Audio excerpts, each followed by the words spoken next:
And welcome to Grandad's Reviews.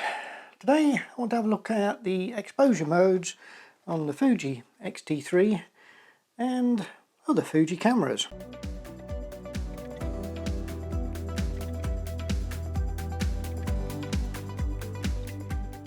And when I mean exposure modes, I mean where we've got aperture priority, shutter priority, fully manual, and there is really an ISO priority as well. We'll have a look at that. So let's start with aperture priority. So the first thing we're going to have is turn our aperture button out of auto, or if your lens doesn't have a switch or an aperture ring, then you can use the rear command dial to change that to control your aperture. We'll have the shutter on auto. So as you can see, our shutter speed is in white, which means it's in auto. Our f-stop is in blue, and we've got ISO in auto as well. Now you can either leave the ISO in auto or put it to a fixed amount. So if we put it to 400 ISO and fix it, so we've fixed the ISO at 400, we can then adjust the aperture to what we want for that scene. So if we want to have a shallow depth of field, we can open it up. If we want a lot of depth of field, we can close it down. So I've got some flowers here in front of me, so if I wanted to split them away from the background so there's a very small depth of field, I can put this, I've got the aperture as far open as it will at this zoom setting on this lens. So I've got it at f4, which I've set. We've got it at ISO 400, and the shutter speed has set itself to 1/20th when it takes a reading. But if I wanted more of the background in, so let's make the aperture smaller. So I'll take it to f8. We're still at ISO 400. And we've got a 26th of a second. So just by changing that aperture, the camera's setting the shutter speed for that ISO to keep the exposure correctly. So if we leave it on aperture priority but put the ISO in auto, then say in the menus it'll depend on what settings you've set in your auto ISO settings. So if we go to auto ISO, I've got auto ISO 1 set to 160 minimum, 800 max, with a minimum shutter speed as auto.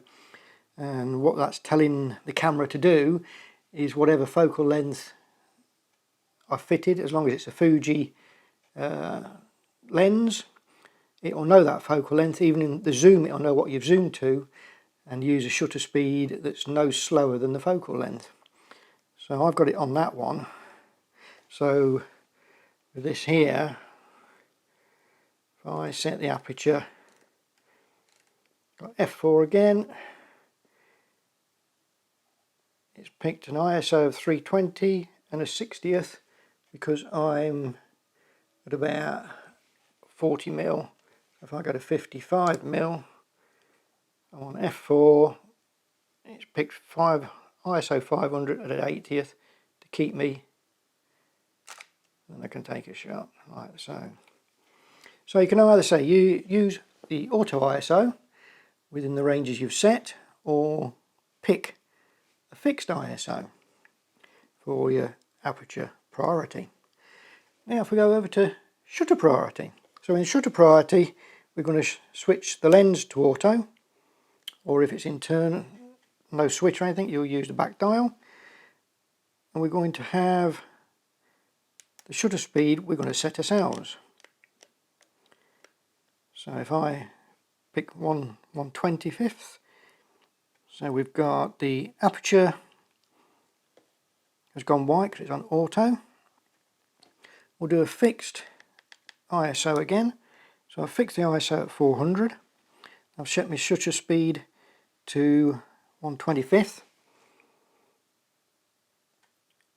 And if I then go to photograph my flowers, if I'm zoomed right out as I am here, I'm getting ISO 400, shutter of at 1/25, and it's picked 3.6 on the aperture.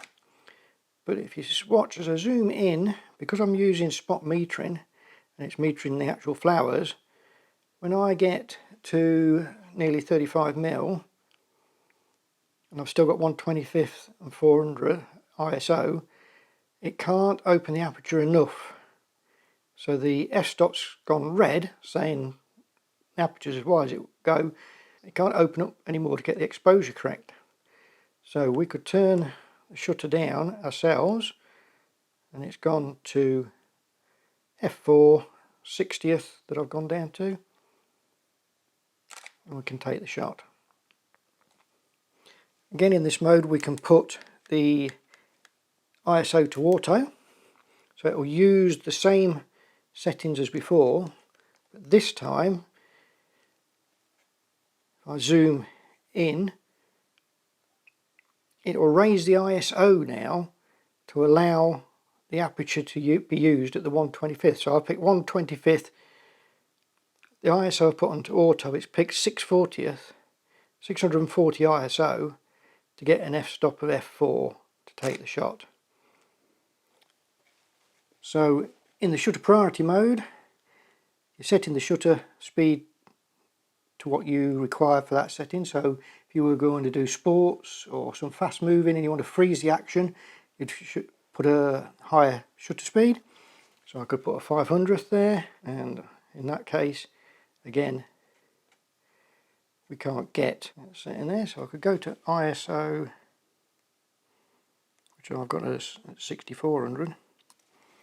So there, so I put 500 of the second, so if I was going to freeze some action, it's picked f3.6 at this actual zoom, but ISO 2000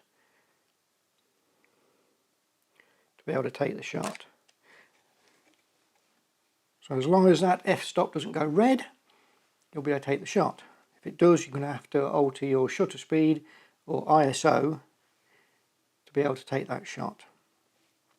Now the other setting that I spoke about is ISO priority. So if you've got